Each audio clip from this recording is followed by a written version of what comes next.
Hey guys, what's up? It's me, MC Matador here, and today I'm bringing you a long-awaited another installation of one of the series that brought me to YouTube in the first place, the Park Battle.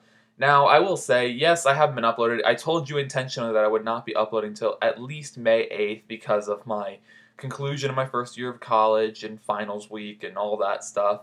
And I'm helping friends out with their college courses from high school because they're trying to move on and get out of community college and stuff. So I've been busy for the past couple weeks, and as well as dealing with the evolution of this quarantine and being in Illinois and all the stuff attached to that. Just it's been interesting, and things will probably continue to be interesting. But since I'm now officially done with my first year of college, getting all passing marks, and just I want to bring you a park battle. I haven't done one of these since my Six Flags New England versus Six Flags over Georgia park battle back in like probably December, so it's been a while. It's December, January. So I'm going to bring you a little bit of a smaller scale park battle today, which will be between Six Flags America and Valleyfair. One of the lesser Six Flags parks versus one of the lesser Cedar Fair parks. Let's see how these two stack up. We're going to have a battle right up front with the classic wooden coasters. We have Wild One, a Din wooden coaster opening in 1996, though it was technically a relocation from Paragon Park as Giant Coaster, all the way back from 1917, I think. And High Roller opening with Valleyfair in 1976 from the one-off manufacturer Rauerhorst, likely a local manufacturer. That this is the only roller coaster they ever made. I've been on both. I've been to both of these parks, granted not for some time, and I think that Wild One definitely has everything pointing towards it. It's a better ride, superior stats, it's newer, it's smoother, it delivers better forces. Wild One just takes the point pretty easy. These two are not really quite to compare. High Roller, I remember being quite rough, and definitely it feels like a roller coaster made 40 years ago from somebody who never made a roller coaster before. They are retracking it in this off season though, and I rode it in 2017, so maybe it'll be better with the retracking they're doing. Who knows? Moving on, we have Wild Mice. We have Ragin' Cajun, a Zamperla spinning wild mouse, relocated from Great America, Six Flags Great America in 2014. But the asterisk is because it opened at Great America in 2004 versus Mad Mouse, a 1999 Aero Wild Mouse coaster. I think I prefer Mad Mouse slightly personally myself, but I know quite a few. There's a nice pocket of enthusiasts who find Raging Cajun to be a surprisingly fun and quality filler ride. It's not going to stop the show, but I don't think it definitely is a lot more special and has a bit more going for it. It has a higher floor than Mad Mouse. Like I said, I personally prefer Mad Mouse, but I think that the majority of coaster enthusiasts would prefer Raging Cajun. I also did not ride Raging Cajun after the relocation because my home park is Six Flags Great America, the park that they received this roller coaster from, and I rode it in 2013 before it left, and I visited Six Flags America in 2014. So I decided not to ride it again in order to get some more rides on like Superman or get some more rides on Batwing, or yeah. Moving on, we have GCI Woody coasters. We have Renegade, which at Valleyfair opening in 2007 versus Roar, the second ever GCI coaster opening in 1998. And this one is absolutely no contest. Renegade is by far the superior ride. To say that GCI was still learning when they built Roar was an understatement because generally they didn't really pick up pace until about 2000 with Lightning Racer, and even then some people consider Lightning Racer to be still not that good. GCI really started to pick up speed when Renegade was being built. Things like Thunderhead, Renegade, Evil Knievel, now American Thunder. Just around the mid 2000s is when GCI really started picking up steam. And Renegade is one of their prime examples. I think that Renegade is so good that it's absolutely worth the visit to Valleyfair if you're from anywhere near Minnesota, like Illinois, Iowa, northern Missouri, Wisconsin, the Dakotas. If you're anywhere near Minneapolis, I'd recommend going to Valleyfair just for Renegade. It's so good.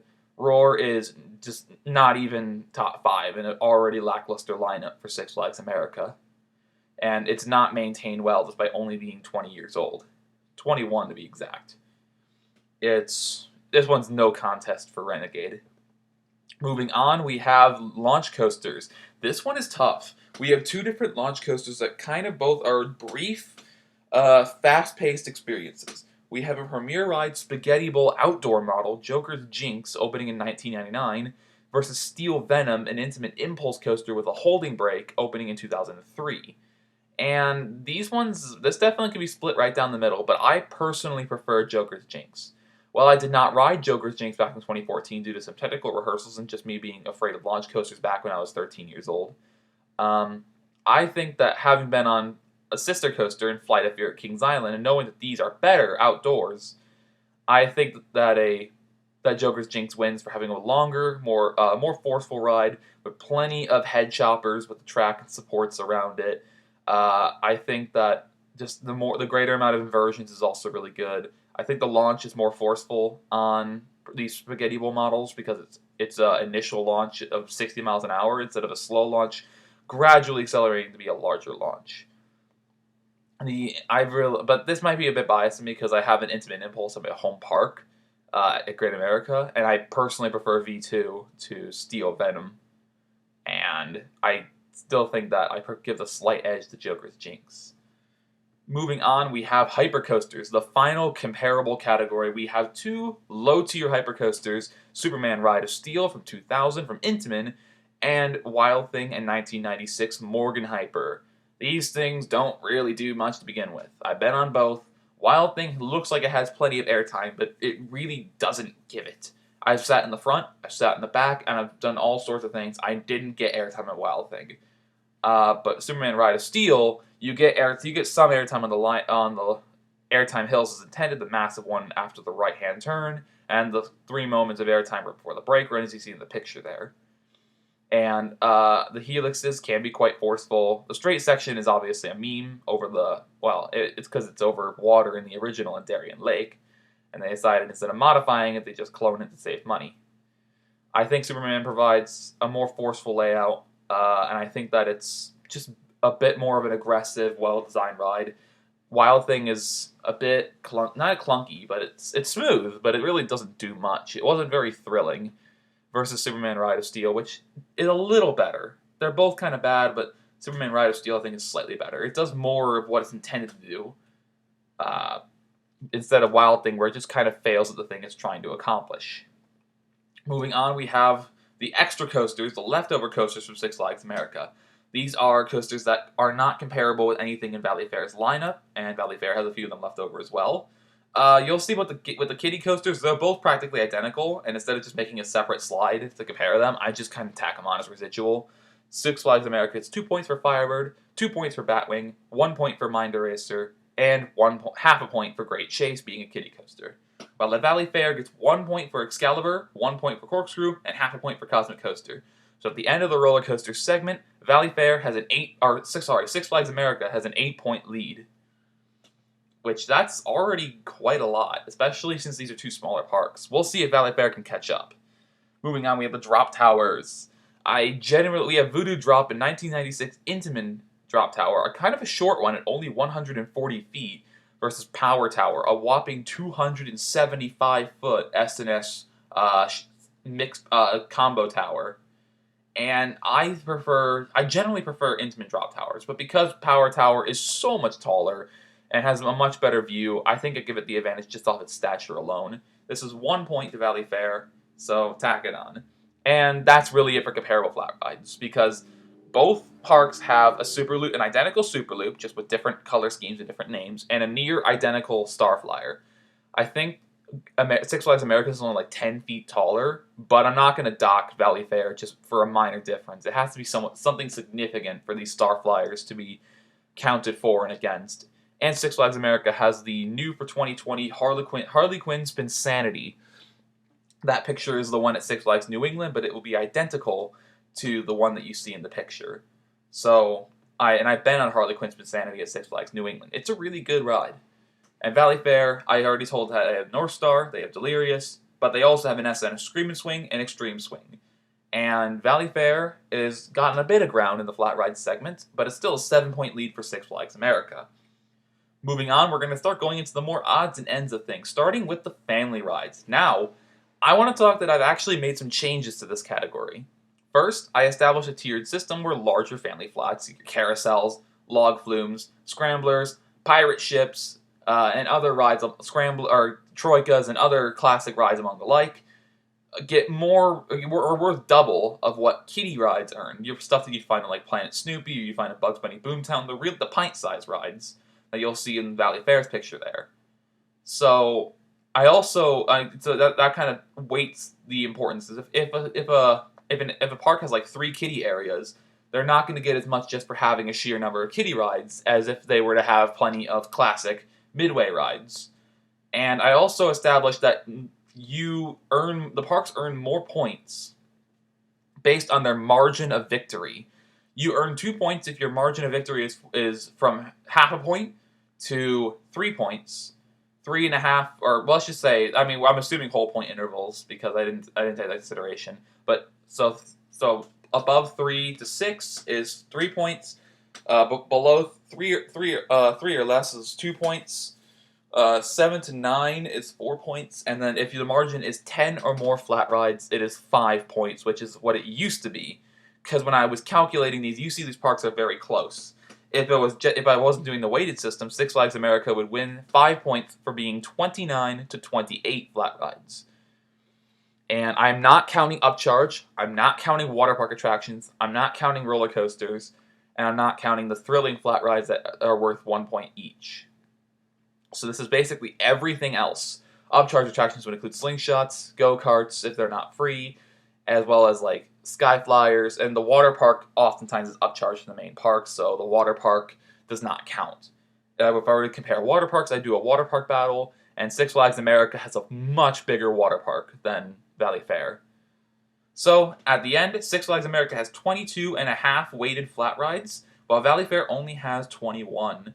So Six Flags America gets 2 points, making the lead for them 9. So it's essentially fair game. That's essentially game over at this point. Because for those who have been watching this for a while, I only have a few categories left. Moving on, we have the prices. Six Flags America has a more expensive any-day ticket from when I looked. Granted, prices might be a bit off right now because of COVID. But Valleyfair has the more expensive season passes by considerably much.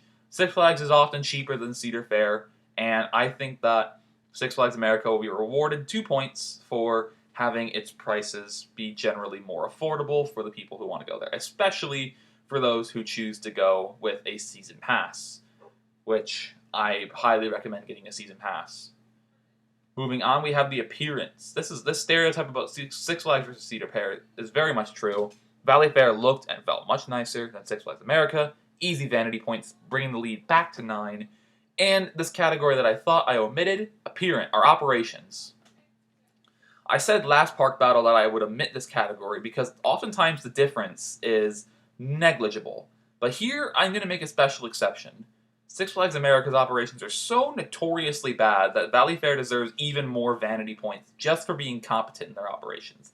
It's not worth 9 points. I'm only giving them 2 points for vanity. I could probably give them as much as 5 because Six Flags America's operations are so bad, but it's not worth the 9 points needed to bridge the gap. So, even with these vanity points, Six Flags America is the winner. Six Flags America uses a superior coaster lineup and its greater collection of flat rides to pull ahead early and stay ahead. Valleyfair is just too small and neglected to compete fully, and another good coaster or two would completely turn them around in this competition. Say they put in a Railblazer clone where Dinosaurs Alive used to be, that would give them something good. Or they get like another major coaster. They can get like a BM invert, with which they've been rumored to get when they get that 9-acre expansion towards the back of the park where Excalibur in the River Rapids ride is now. Both parks are worthwhile to visit, especially if you're regional or in the area. Both of these parks I visited because I was in the area. In July of 2014, I was doing a youth leader summit in Washington, D.C., and I still had to wait another day until my flight from Baltimore departed back to Chicago. So I decided to go here, and I went to the Smithsonian National Zoo. As well as Valleyfair, which I did in May of 2017 because my mother was attending a business meeting in Minneapolis. and I decided to piggyback along to get Valleyfair and Nickelodeon Universe done in one day. I want to visit both of these parks again. Granted, they're not very high on my list. Six Flags America and Valleyfair are both very much neglected parks in their respective chain, but in the collective basket, Six Flags America just so happens to be a bit higher, or at least they are statistically. And with that, that is the end of this park battle. I hope you guys enjoyed the video. If you did, feel free to leave a like, comment, or subscription. I hope you guys have a great insert unit of time here. Stay safe, stay inside, and as always,